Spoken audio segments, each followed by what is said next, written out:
श्री स्वामी समर्थ मंडळी. लहानपणापासून आपल्या आईला आपण असं काहीतरी गोड खायला मागितलं की आपली आई आपल्याला पटकन असं बनवून द्यायची.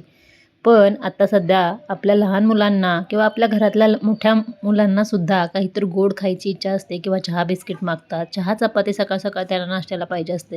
तर याऐवजी आपल्या आईने आपल्यासाठी लहानपणी जे खायला दिलं तेच जर आपण मुलांना बनवून दिलं तर मुलांनासुद्धा याची आवड निर्माण होते आणि हळूहळू मुलं चहा बिस्किट, चहा चपाती मागायचं विसरून जातात. तर तुम्हीसुद्धा या पद्धतीने अगदी आपण लहानपणी अशी गोड साखरपोळी खाल्ली होती तशी सेम आज मी ते बनवणार आहे आणि अतिशय चवीला छान लागते बरं का मंडळी. तुम्हीसुद्धा लहानपणी अशी गोड साखरपोळी खाल्ली होती का हे कमेंट करून सांगा आणि कुणाकुणाला ही गोड साखरपोळी खायला आवडते ते देखील कमेंट करून सांगा.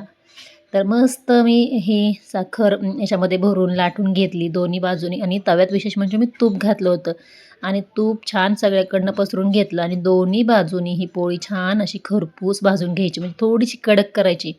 मग काय होतं, कडक केल्यामुळं कुरुम कुरुम अशी गोड साखरपोळी खायला खूप मला तरी आवडते आणि मुलांना देखील माझ्या खूप आवडते. तर आजचा व्हिडिओ तुम्हाला कसा वाटला ते कमेंट करून सांगा.